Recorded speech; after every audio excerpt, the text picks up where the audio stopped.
Começa agora pela TV Novo Tempo mais um programa Evidências, sempre em busca de fatos que comprovem a veracidade histórica da Bíblia Sagrada.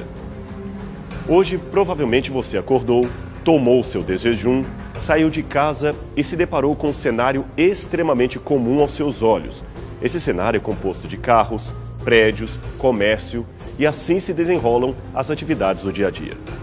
Quem mora no campo e tem uma vida mais privilegiada com menos poluição também começou a sua rotina rural e juntos, cidadãos do campo ou das grandes cidades, todos nós damos forma ao que comumente chamamos de sociedade. Toda sociedade é composta por uma relação nem sempre equilibrada de produção e consumo, regida pela administração governamental de algum tipo de regime, que pode ser democrático, totalitarista, competitivo, etc. Essas sociedades em conjunto vão dar forma a um sistema organizacional mais vigente e também invisível, conhecido desde a antiguidade pelo nome de civilização. Esse formato em que os povos do mundo inteiro foram se moldando, aglomerando e se organizando é tão óbvio e comum que nem paramos para pensar no mundo fora desse processo.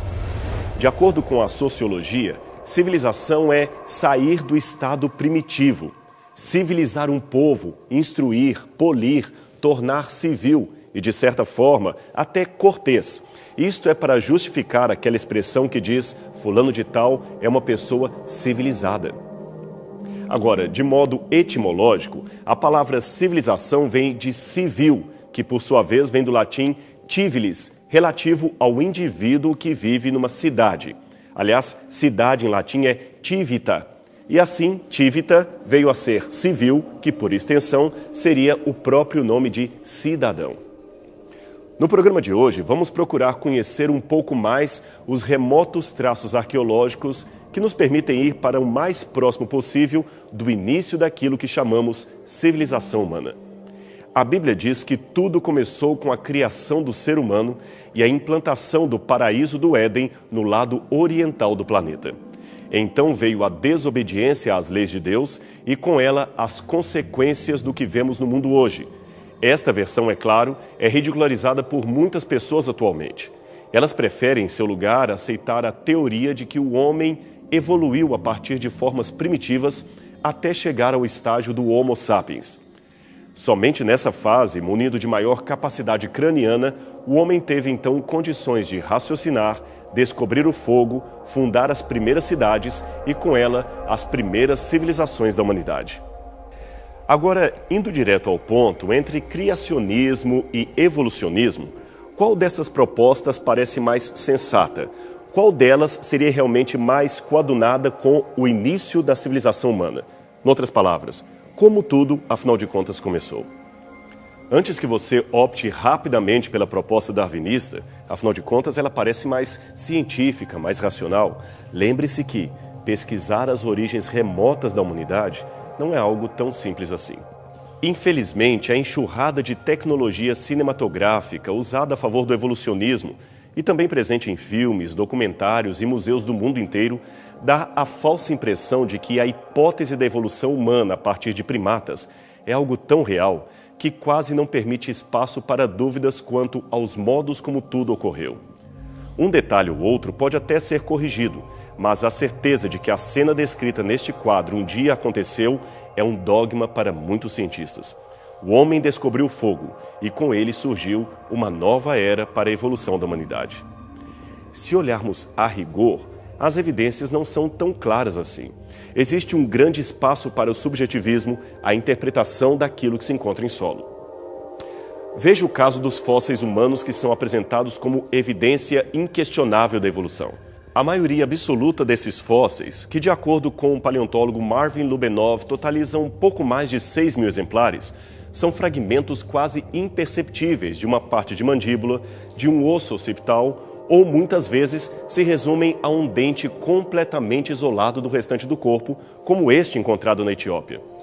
O modo completo como muitos fósseis aparecem expostos em museus ou documentários é resultado de um árduo trabalho de reconstrução baseado muitas vezes em pressuposições, imaginações, possibilidades e, sobretudo, talento artístico. os paleontólogos guardam catálogos e reproduções para estabelecer comparações e há casos em que fica difícil saber se o osso é realmente humano ou de um animal. Em alguns casos, conforme admite o especialista em reconstrução de fósseis Jean-Jacques Roublin, quase 90% do que se vê é formado de resina. Apenas uma ínfima porção dos ossos expostos faria realmente parte do original do que foi encontrado. Veja, por exemplo, esta reconstrução de Lucy, a Australopithecus encontrada por Donald Johansen, conforme a disposição do Museu de História Natural do Estado de Michigan. Os detalhes são perfeitos, não é mesmo? Veja ainda esta outra reconstrução disposta dessa vez no Museu de Chicago. Compare agora ambas as reconstruções com os ossos originais expostos no Museu de História Natural de Nova York. Como você pode ver, os espaços para a criação artística são maiores que a certeza científica. E como se não bastasse, em alguns museus há também a reconstrução não apenas da Lucy, mas também do seu parceiro, o seu filhinho, e nenhum desses ossos foi encontrado até hoje pelos paleontólogos. Alguém talvez possa argumentar que essas reconstruções são baseadas em outros exemplares mais bem preservados que supririam as partes faltantes. Mas não é bem assim. Foram tantos erros e alternativas que alguns exemplares fósseis, como os Zinanthropus, receberam várias reconstruções e também denominações, pois chegaram a ser confundidos com exemplares de Paranthropus boisei e hoje nem são mais considerados ancestrais humanos. Sendo assim, notamos que, da mesma maneira que não temos uma pedra original do Jardim do Éden ou uma amostra orgânica do corpo de Adão para provar a sua existência, também não temos nada de concreto que indique que a história se desenrolou exatamente como sugere a teoria evolucionista. O que temos, na verdade, por mais que alguns acadêmicos odeiem admitir, é uma reconstrução e, em última instância, uma demanda de fé. Afinal de contas, fé existe dos dois lados, tanto do criacionista quanto do evolucionista. Eu sei que pode parecer complicado eu falar de fé aplicada a evolucionistas, mas saiba que fé não é um sentimento exclusivo dos religiosos. Acadêmicos que acreditam em algo que não viram com os próprios olhos estão, de certa forma, exercitando a sua fé na teoria que consideram mais adequada para explicar o que encontram em solo. Repetindo, pois, as evidências históricas não são tão detalhadas e conclusivas como gostaríamos que fossem ou como a mídia faz supor que seriam. Mas não pense com isto que podemos optar por um agnosticismo prioritário em relação às origens da vida. Isto é, começar a achar que não se pode nunca ter certeza de nada. Não é bem assim. As evidências podem não ser conclusivas, mas elas oferecem boas pistas e compensa gastar um tempo analisando-as e verificando o quadro que elas apresentam. Mas, antes de falar destas pistas, vamos mencionar um problema que preocupa historiadores e arqueólogos. É que, para uns, a cultura material, isto é, aqueles elementos que encontramos em solo, são muito fragmentários para uma conclusão exata da história. Eles precisam de um texto antigo, preferencialmente contemporâneo, que explique o que aquilo significava. Encontrar, por exemplo, um desconhecido assentamento debaixo da areia do deserto só nos permite dizer que ali havia uma cidade.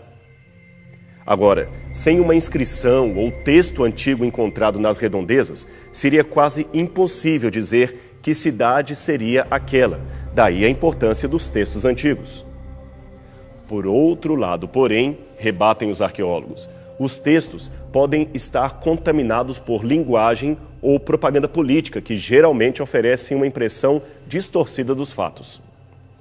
Por exemplo, o antigo historiador Heródoto afirmava que as muralhas da Babilônia tinham perto de 100 metros de altura, um equivalente a um edifício de mais de 30 andares.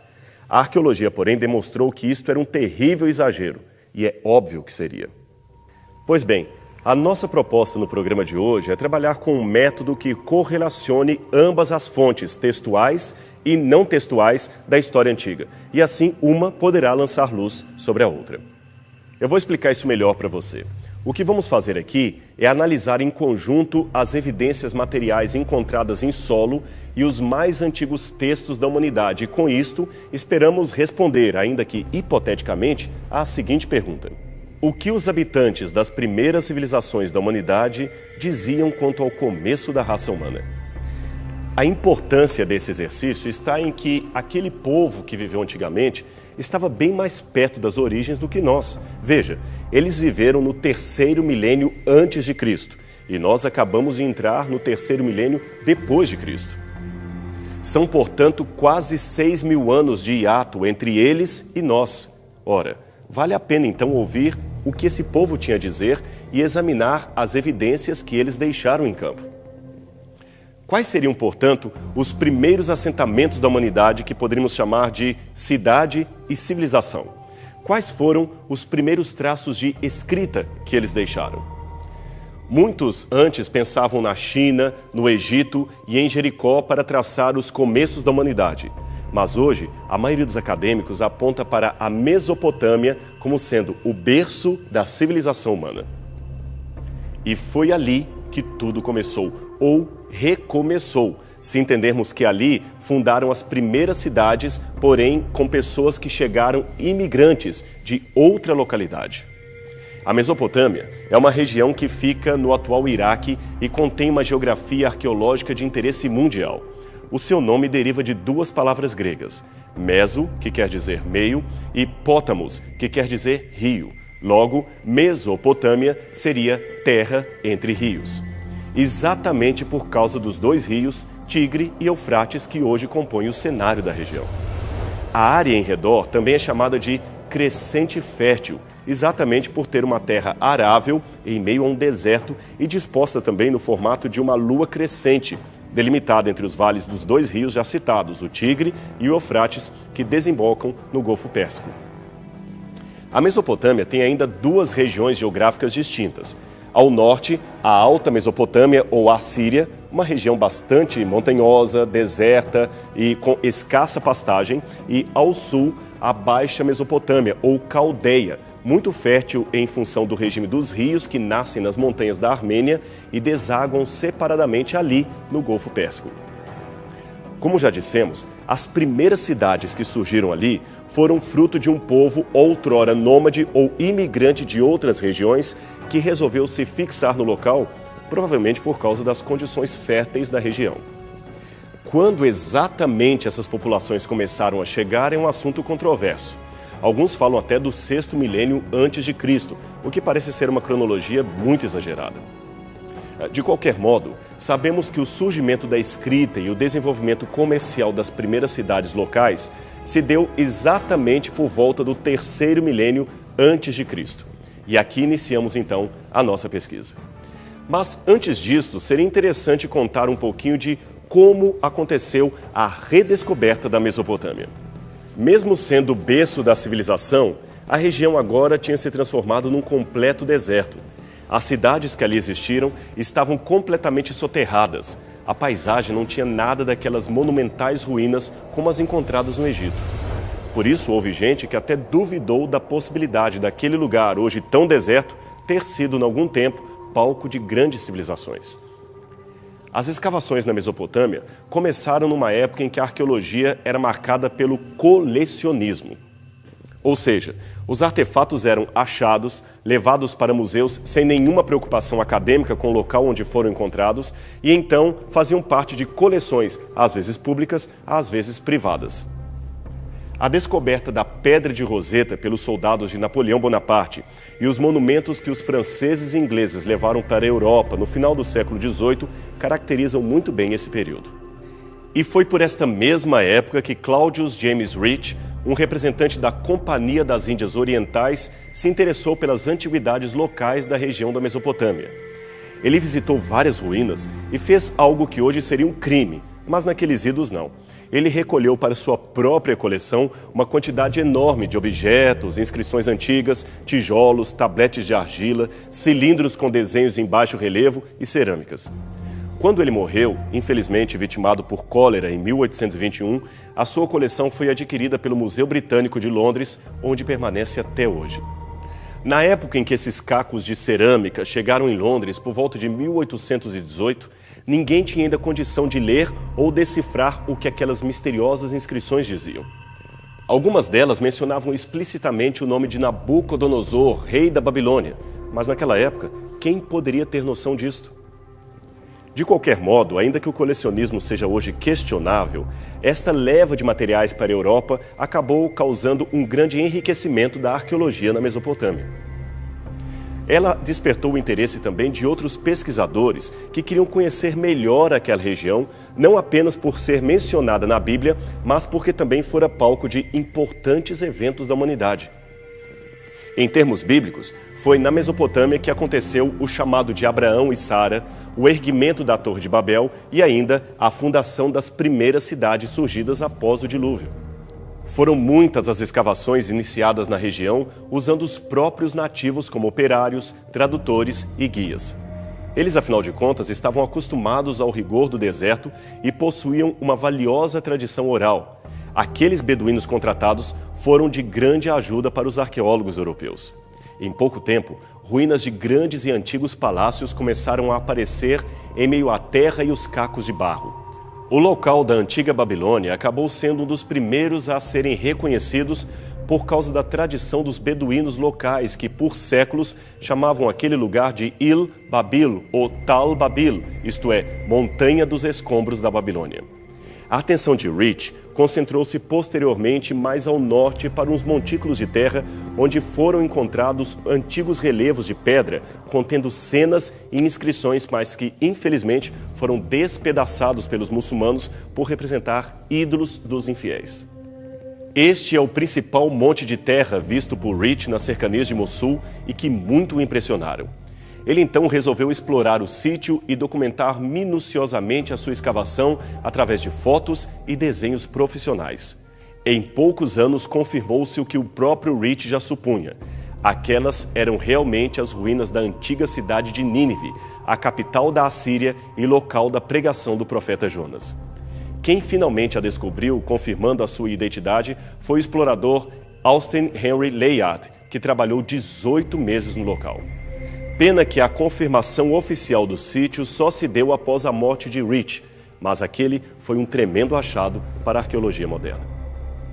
Em 1842, a França enviou para Mossul um diplomata chamado Paul-Émile Botta. Ele estava ali para começar uma escavação patrocinada pelo governo francês. Afinal de contas, os franceses não queriam ficar para trás em relação à Inglaterra, já que estava representada ali pelos trabalhos de Rich.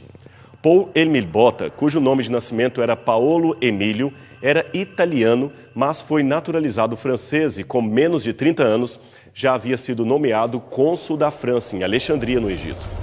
Botta era diplomata por função, médico e entomólogo por formação, mas ele não era um arqueólogo profissional. Contudo, conseguiu, a despeito disso, realizar um grande trabalho para o orgulho dos franceses. Ele não temia passar horas e horas no lombo de um camelo em pleno deserto para anotar cada montículo de terra ou de areia que ele encontrava pelo caminho. Ele também fez escavações e enfrentou o perigo de ser preso, uma vez que a sua pesquisa era considerada ilegal pelo governo otomano que tomava conta do local. Mas, no final de tudo, ele acabou sendo bem-sucedido e o seu esforço foi recompensado com a descoberta da cidade de Dur-Sharukim, ou Fortaleza de Sargon, que ficava na parte da vila de Khorshaba. Ali estavam os restos do palácio de Sargão, e aquela havia sido antes a Nínive, a capital da Assíria, por volta de 717 a.C. Contudo, nem o próprio Emílio Botta estava a princípio consciente da importância do seu achado. Veja o que ele escreveu por ocasião em seu diário particular. O que tudo isso significa? Que estruturas seriam estas? Em que século eles viveram? A que nação pertenceu este palácio? Os desenhos nestas paredes estão me contando histórias de alegrias e ais? Seriam estes sinais estranhos algum tipo de linguagem? Só posso dizer que estas ruínas marcam a queda de algo que fora um grandioso e brilhante passado, mas que agora está desconhecido pelos homens. Realmente, o que aquele explorador francês havia visto pela primeira vez depois de anos debaixo do solo era algo realmente impressionante. Essa foto moderna tirada no sítio de Nínive nos dá uma ideia da suntuosidade das coisas que Bota encontrou no sítio de Khorshaba. Pena que muitas peças delicadas, feitas de alabastro, ao serem expostas ao sol, acabaram derretendo perante os olhos dos exploradores. Outras acabaram quebrando-se devido ao transporte sem muitos cuidados. Dessas peças, o que sobrou foram desenhos da época feitos pelo francês Eugène Fladan, testemunhos únicos de uma arte infelizmente perdida para sempre. Enquanto essas fantásticas descobertas eram feitas, Henry Rawlinson decifrava a partir de inscrições encontradas em Persépolis o significado daqueles antigos caracteres cuneiformes que haviam sido considerados indecifráveis desde as escavações de Rich e Bota.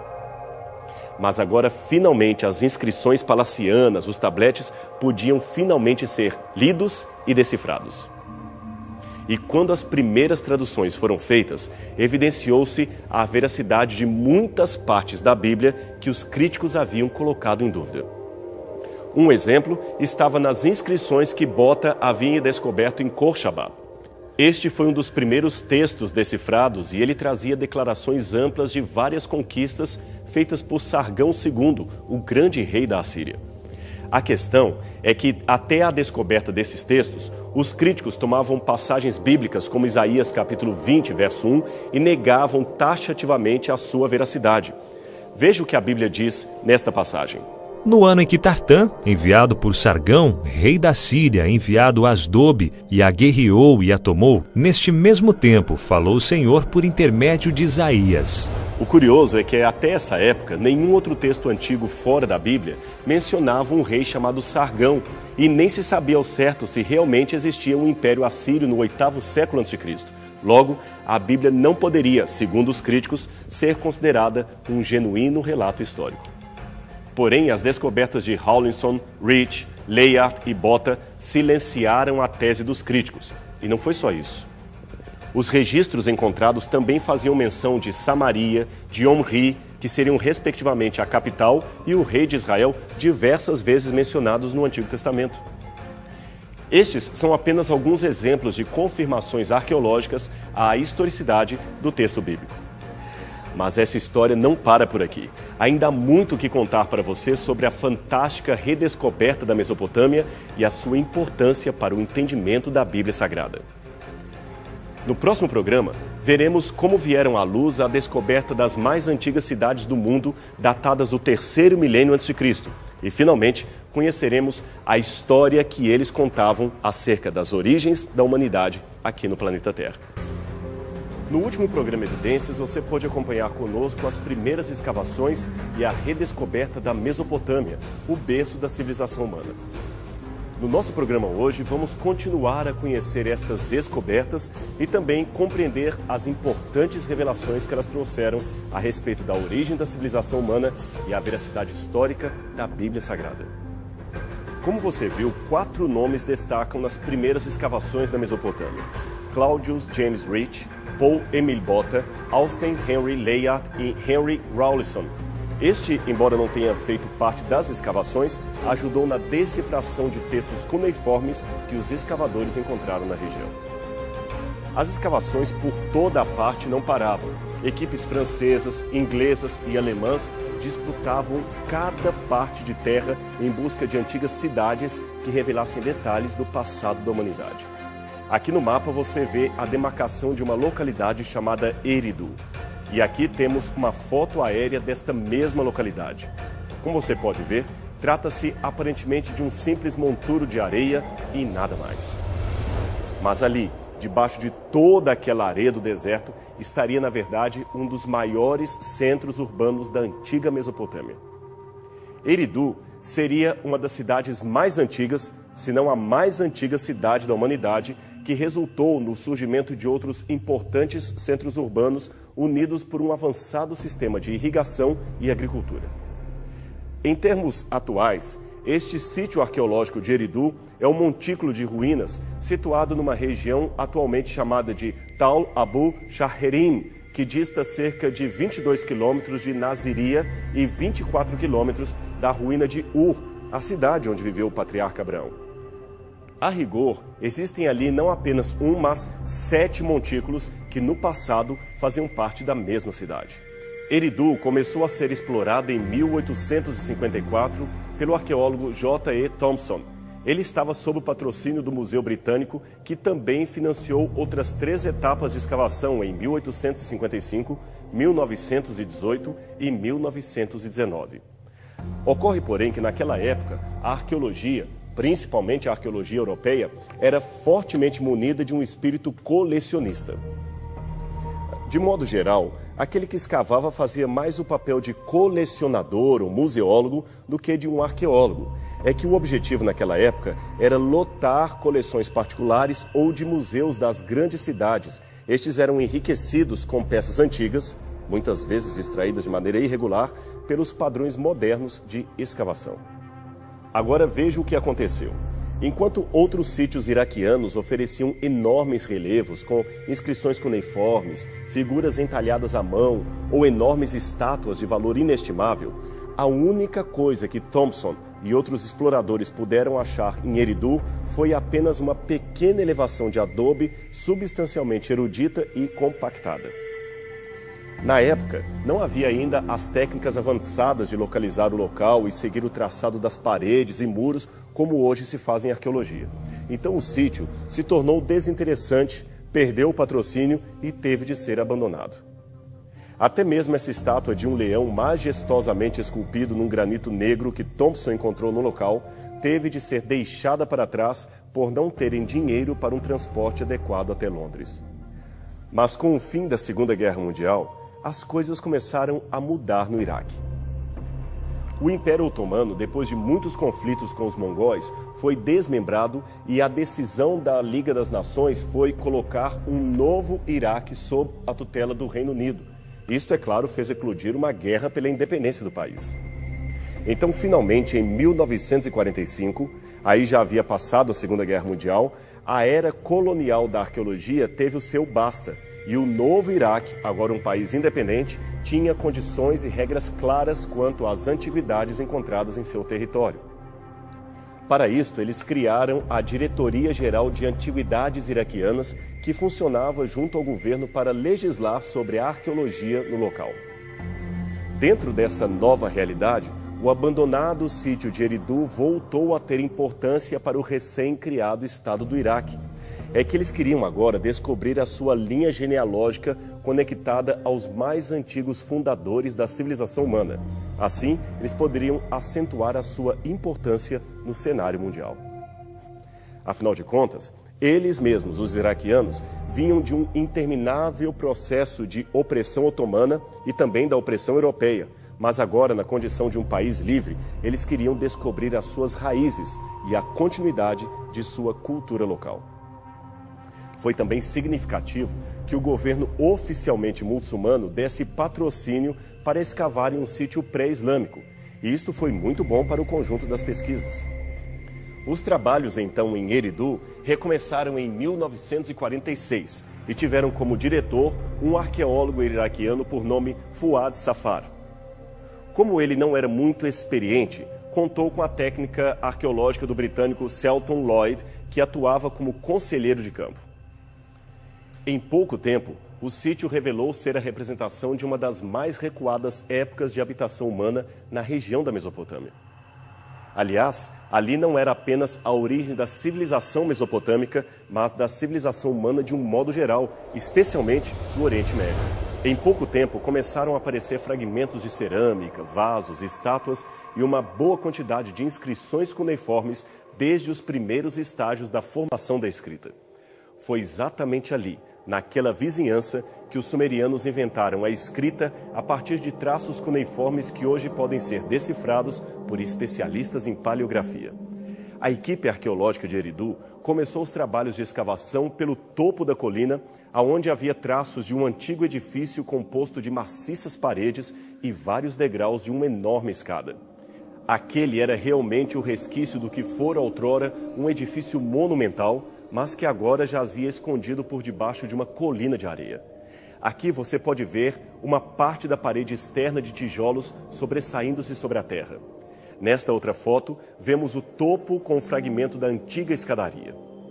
Aquele edifício revelou ser um zigurat. E o que é um zigurat? Pois bem, um zigurat é uma torre-templo muito alta, construída para adorar aos deuses e para outro fim especial que logo a seguir comentaremos. Você vê agora em sua tela outra foto tirada do canto sul do edifício e, finalmente, uma reconstrução artística de como ele seria em seu período de glória. Note por essa reconstrução que a cidade seria uma metrópole fluvial com um enorme porto e vários barcos. De fato, os arqueólogos acreditam que, embora hoje tudo seja um imenso deserto, naquela época era possível chegar de barco à entrada da cidade. Esse mapa mostra como no terceiro milênio o Golfo Pérsico, que hoje está distante da região, era fronteiriço às cidades. Eridu ficava próxima à antiga desembocadura do rio Eufrates, junto ao Golfo Pérsico, que então era alimentado por um canal que saía do rio até a entrada do porto principal. Hoje, não só o Golfo Pérsico está recuado em relação a Eridu, como as rotas dos rios Tigre e Eufrates também mudaram consideravelmente o seu curso ao longo dos anos. Agora, se tem uma coisa que impressionou os arqueólogos, foi o sistema de irrigação e drenagem que havia em toda a região. Uruk, Erech, Lagash e Ur, a cidade de Abraão, eram os principais centros urbanos da região que tinham conexões políticas entre si e com a cidade de Eridu. Tudo leva a crer que juntas elas faziam parcerias para construir canais, diques e reservatórios d'água, usando já naquele tempo a invenção da roda e a tração animal.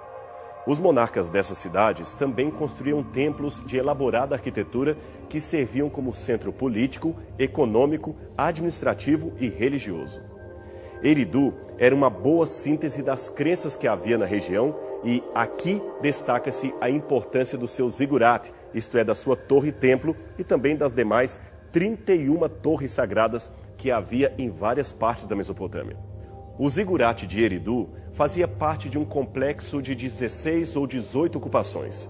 Aqui está no topo, pode ser datada em torno do ano 2100 a.C., isto graças a tijolos como estes, que faziam parte da sua estrutura original e traziam inscrições dedicadas aos reis Ur, Namu e Amar-Sin, governantes da terceira dinastia de Ur, por volta do século 21 a.C. Os arqueólogos ainda descobriram sob as esquinas do zigurat as paredes de outros edifícios ainda mais antigos, todos feitos de adobe. E no nível mais baixo, uma surpresa. Ali, sob a duna de uma areia limpa, foi encontrado este altar, que era a mais antiga construção de todas. Era um altar modesto, cuja área não ia além de 3 metros quadrados. Ele continha um pedestal de frente para a entrada e um nicho com uma parede. Aquele foi um dos primeiros, se não o primeiro altar construído pelos habitantes da cidade de Eridu.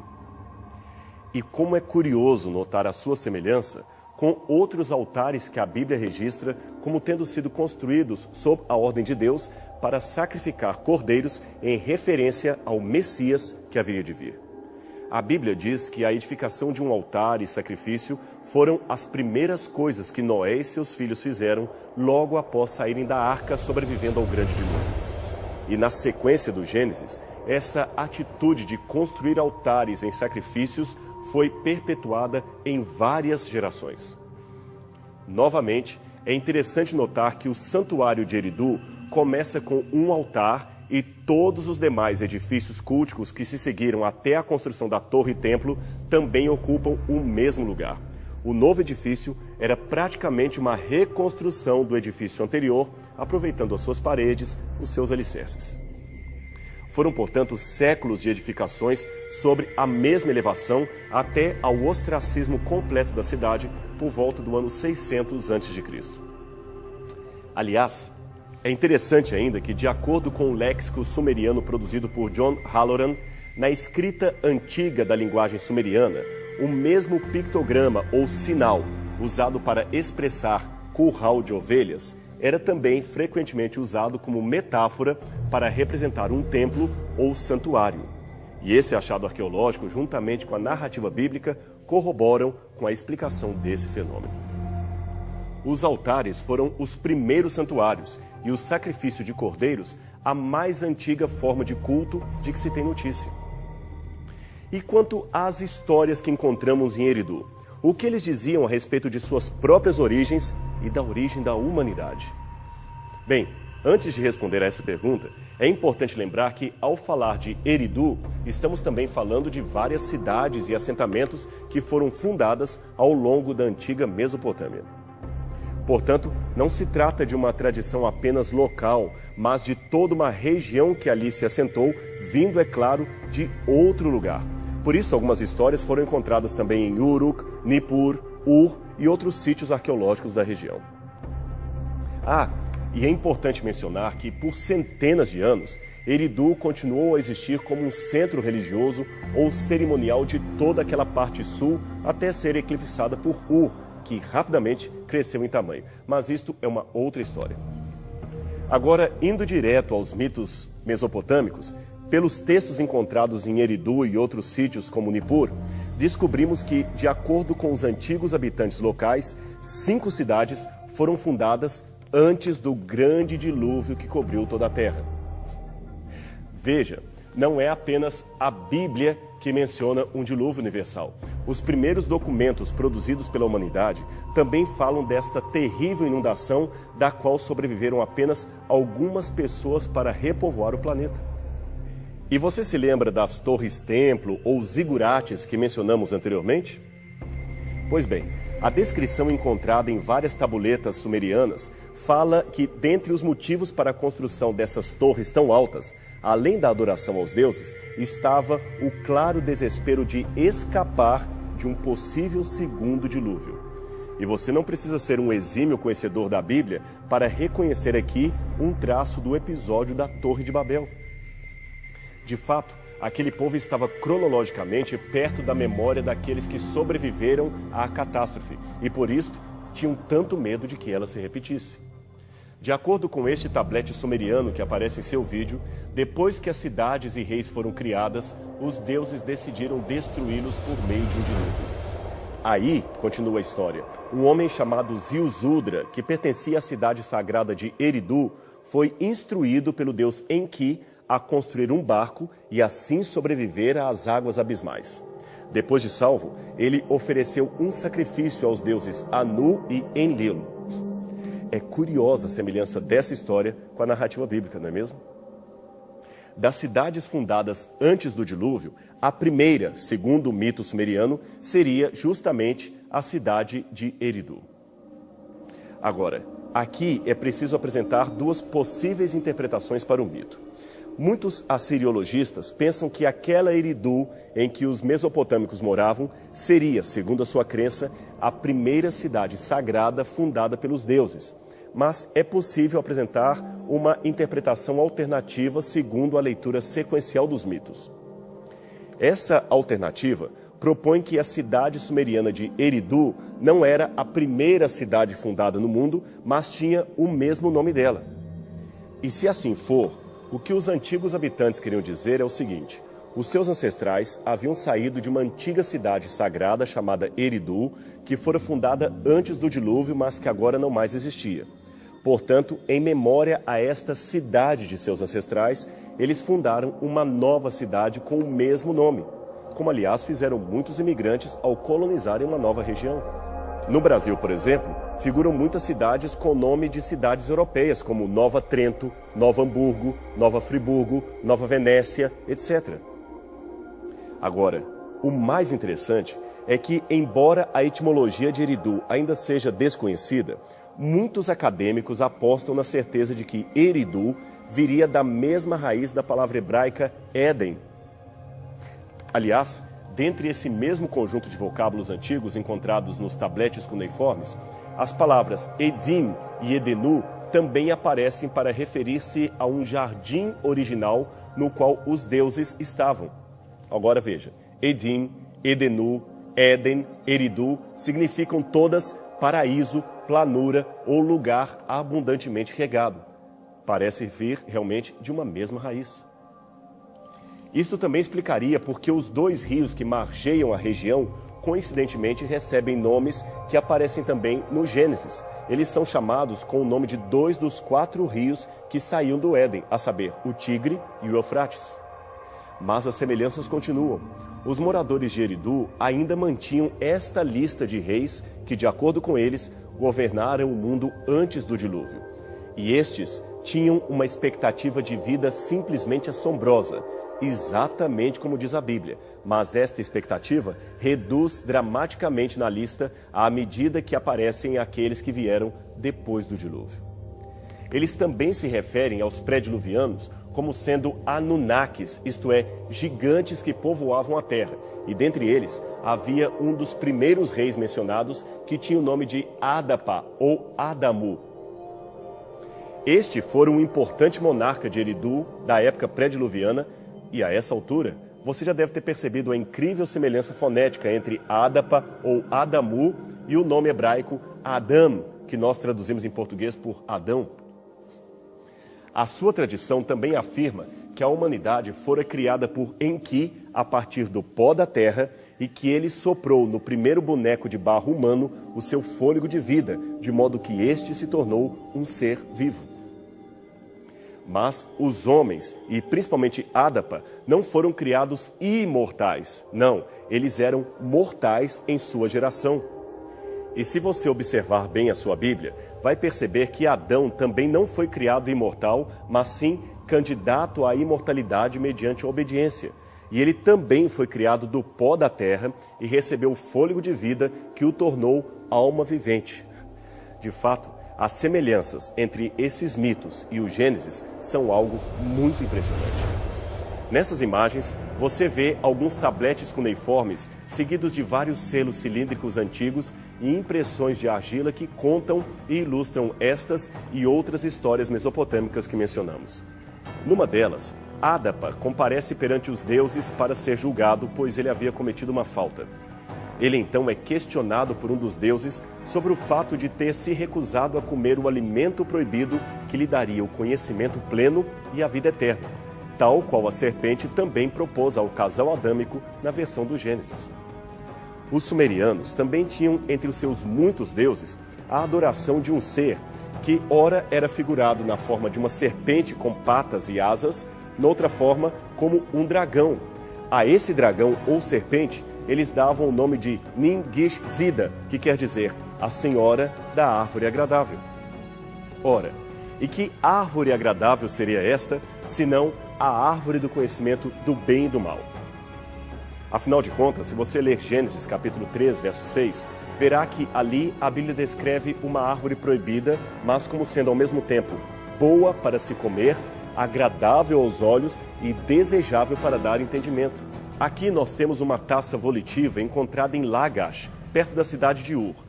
Ela traz 2 entalhes de Nin-Gish-Zida, figurada no primeiro momento como uma serpente comum e também como uma serpente alada mais à frente. E tem mais. Preste atenção em mais este mito encontrado na região. Ele fala da história de Nin-Urzag, a deusa da montanha sagrada. A história diz que ela criou um jardim e o chamou de Edenu. Viu a semelhança com Éden? Depois ela colocou o jardim na região de Dilman, o Oriente. Agora, se você olhar a Bíblia, o Éden também foi, de acordo com o Gênesis, plantado na banda do Oriente. Então, continua o relato, Nin-Urzag incumbiu Enki, o seu amado, de cuidar do jardim e dos animais. Mas ele se tornou curioso e o seu assistente Adapa selecionou 7 plantas proibidas e ofereceu a ele. Enki ficou então doente e sentiu dores em sua costela. Curiosamente, costela é ti em sumeriano, que quer dizer tanto costela quanto vida.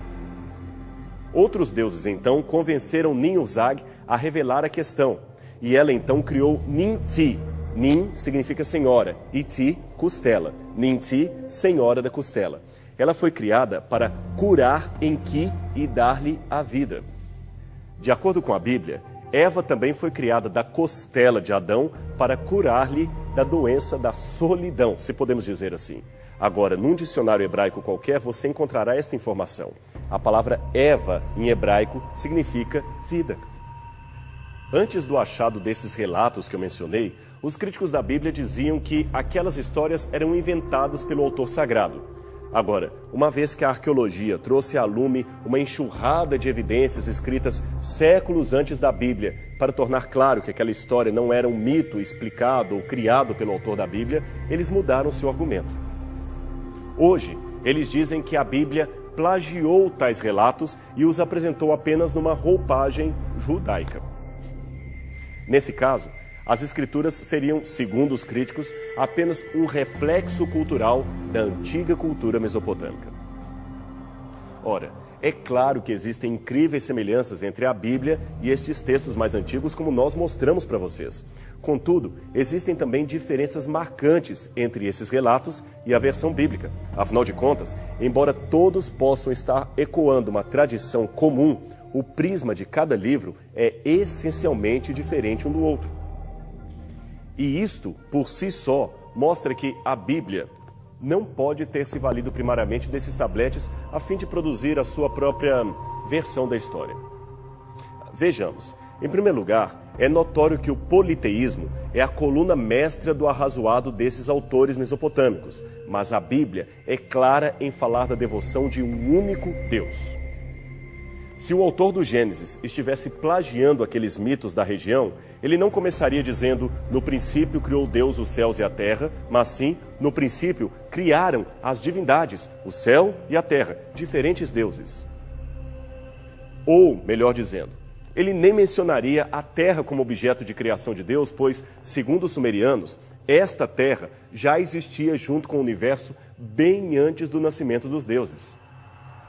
Ademais, como acentua o especialista Kenneth Kitchen, orientalista e arqueólogo da Universidade de Liverpool, a suposição comum de que o relato bíblico é simplesmente uma versão simplificada de lendas babilônicas é um sofisma em suas bases metodológicas. No Antigo Oriente Próximo, a regra é que relatos e tradições podem surgir, por acréscimo ou embelezamento, na elaboração de lendas, mas não o contrário. No Antigo Oriente, as lendas não eram simplificadas para tornar pseudo-histórias como tem sugerido para o Gênesis. Ora, estas diferenças entre o Gênesis e as demais literaturas sumerianas são um simples, porém lógico argumento de que o texto bíblico não surgiu da derivação daqueles textos sumerianos pagãos que o antecederam. A sua semelhança pode ser explicada apenas como sendo oriunda de uma mesma tradição, isto, uma tradição adâmica que foi passada pelos seus descendentes e descendentes até chegar aos mitos sumerianos e posteriormente à Bíblia. Portanto, tanto a palavra de Deus quanto os mitos sumerianos apontam para uma origem comum e não para uma interdependência entre um e outro. Há tantas semelhanças e, ao mesmo tempo, tantas distinções que nós extrapolaríamos o tempo do nosso programa apresentando apenas os detalhes de cada uma delas para você. Mas, para bom entendedor, meia palavra basta. Assim, esperamos que os exemplos dados possam ter demonstrado a você como a história do Gênesis, longe de ser um mito criado pelo autor da Bíblia, é o reflexo de uma história que realmente aconteceu e deixou a sua marca indelével na mente de todos aqueles povos, desde o começo da civilização humana. Mas talvez alguém possa perguntar, por que dentre tantas versões da história da criação, de Adão e do dilúvio, elegemos apenas a Bíblia como a mais confiável, a mais fidedigna? Bem, poderíamos argumentar com muitos pontos acerca da inspiração da Sagrada Escritura, mas, por enquanto, basta um elemento para fazer você pensar.